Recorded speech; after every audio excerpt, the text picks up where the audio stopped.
देखो टॉपिक तुम्हें पढ़ा रहे हैं बीबीटी सिद्धांत से।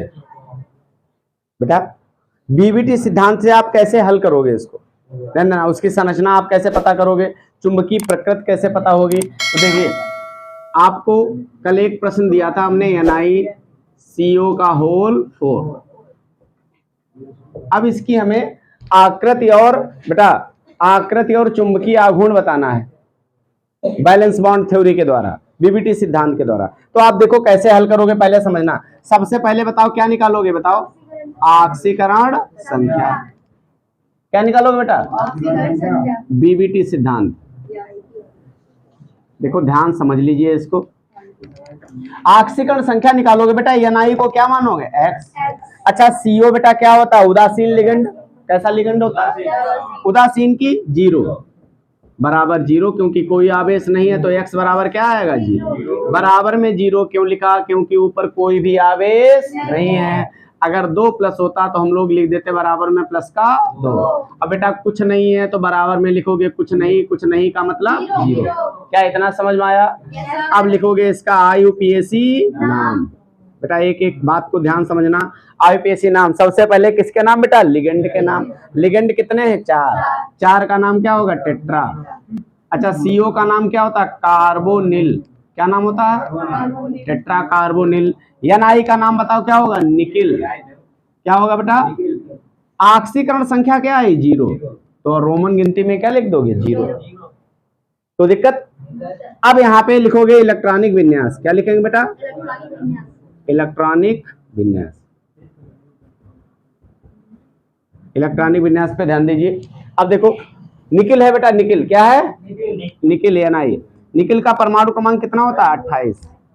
क्या होता है बताओ, 28 का इलेक्ट्रॉनिक विन्यास क्या बनेगा बताओ, 1s2 2s2 2p6 3s2 3p6 4s2 और 3d8। अच्छा इसमें 0 ऑक्सीकरण संख्या है, 0 आवेश लगाओगे कोई फर्क पड़ेगा नहीं। अब यहीं पे निकाले हम लोग बेटा संकरण अवस्था। क्या निकालेंगे, देखो ध्यान देना बोर्ड तरफ अच्छी तरीके से। संकरण अवस्था निकालेंगे। निकिल है या नहीं, निकिल के बाह्य कोश नोट कर लीजिए।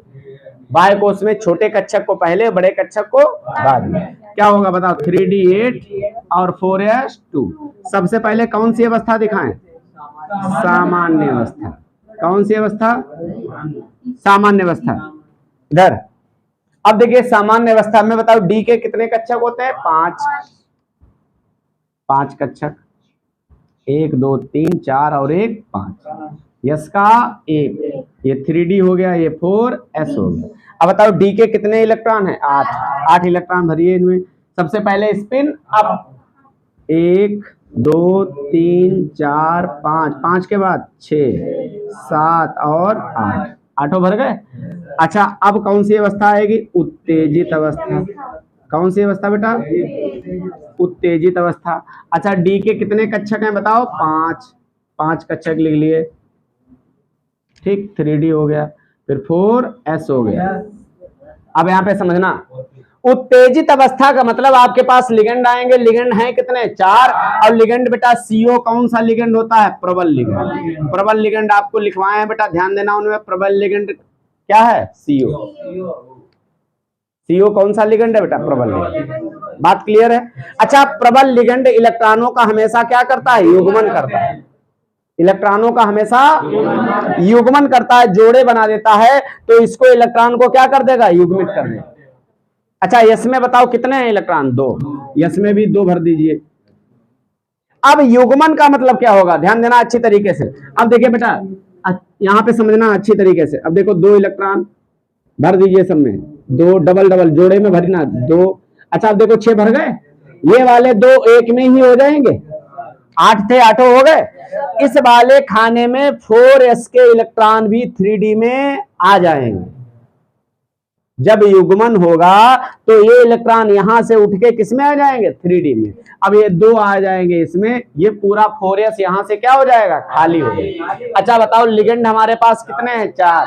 यहीं से लिगेंड आप भरोगे, 4 लिगेंड के लिए 4 खाने होने चाहिए, एक खाने में एक ही लिगेंड तो भर पाओगे। अब देखिए बेटा 3 और बना दिए, 4s के बाद क्या आएगा, 4p। 4s के बाद क्या आएगा 4p। अब देखिए बेटा इधर इसमें लिगेंड भर रहे हैं, इसमें क्या भर दिया CO CO CO और CO, 4 CO भर गए। अब यहीं पे निकालेंगे बेटा संकरण, क्या निकालेंगे? अच्छा बताओ ये लाइन हर बच्चे को समझ में आई? होता क्या, प्रबल लिगेंड जो होता है, प्रबल लिगेंड इलेक्ट्रॉनों का युग्मन कर देता है। इधर प्रबल लिगेंड की वजह से डी जो होता है यस के इलेक्ट्रॉनों को अपनी ओर आकर्षित कर लेगा, अपनी ओर क्या कर लेगा? तो यस के दोनों इलेक्ट्रॉन किस में आ जाएंगे? डी में। ऐसे समझो डी में थे कितने 8, अब ये 2 आके कितने हो जाएंगे 10, तो डी के पूरे 10 भर देना। और एस से अब बेटा हमें एक लिगेंड के लिए एक कक्षक चाहिए, लिगेंड है कितने 4, तो 4 3 एक्स्ट्रा बना लिए 4p के और चारों कक्षक भर दिए। अब इनमें निकालेंगे संकरण, क्या निकालेंगे? बताओ यस के कितने खाने यूज किए आपने? बोलिए यस का कितना खाना यूज किया? 1 यस। अच्छा पी के कितने यूज किए? 3 p3, तो संकरण हुआ sp3। और sp3 जो संकरण होता है इसकी आकृति होती है चतुष्फलकीय। कैसी आकृति? चतुष्फलकीय आकृति होगी बेटा। अच्छा चतुष्फलकीय होगी। अब अगर निकालें हम चुंबकीय प्रकृति, क्या निकालें बेटा? चुंबकीय प्रकृति निकालें बेटा। चुंबकीय प्रकृति में हम लोग क्या देखेंगे? अयुग्मित इलेक्ट्रॉन। क्या देखेंगे बेटा? यानी बिना जोड़े के इलेक्ट्रॉन चेक करेंगे। अयुग्मित इलेक्ट्रॉन को किससे लिखते हैं? n से। अब किस अवस्था में चेक करोगे? बोलिए उत्तेजित में। क्या कोई बिना जोड़े का है? कोई भी बिना जोड़े का नहीं, तो अयुग्मित इलेक्ट्रॉनों की संख्या 0। इसी में निकालोगे चुंबकीय आघूर्ण। क्या निकालोगे बेटा? चुंबकीय आघूर्ण को म्यू से लिखते हैं। म्यू बराबर क्या होता है? n × n+2। बात क्लियर? n की वैल्यू रख दो बेटा। n का मान कितना है? 0। 0 + 2 और 0 से गुणा करोगे तो आंसर भी 0। जिसका चुंबकीय आघूर्ण 0 होता है वो कैसा पदार्थ होता है? प्रतिचुंबकीय पदार्थ। कैसा पदार्थ? प्रतिचुंबकीय। और ये चुंबक की ओर आकर्षित नहीं होगा। अच्छा बताओ ये कलरफुल होगा कि कलरलेस? देखो पूरा फुल है, इसमें ना कोई इलेक्ट्रॉन बाहर से आएगा और ना अंदर से कोई जाएगा, तो इसकी जिंदगी में कोई भी रंग नहीं होगा। ये कैसा होगा? रंगहीन। कैसा होगा बेटा? रंगहीन। क्या इसकी संरचना और चुंबकीय आघूर्ण समझ में आया? लिख लीजिए पूरा। हाँ और क्या, उतारिए। नेक्स्ट क्वेश्चन हम देंगे, उसको आप हल करके दिखाना बेटा। इधर लिख लीजिए और लिखने के बाद अगला क्वेश्चन लिख रहे हैं वो हल करके दिखाओ सब लोग। Fe(F6) 3 negative. ठीक, इसकी आकृति यानी चुंबकीय आघूर्ण और संकरण सब बताना है इसमें। Fe(F6) 3 negative. ओके ठीक है, ये क्वेश्चन हल करके हमारे व्हाट्सएप नंबर पे इस पे भेजना है। ठीक, जितने ऑनलाइन बच्चे देख रहे हैं वो भी, जहाँ पे समझ में ना आए तुरंत कॉल करके पूछ लीजिए।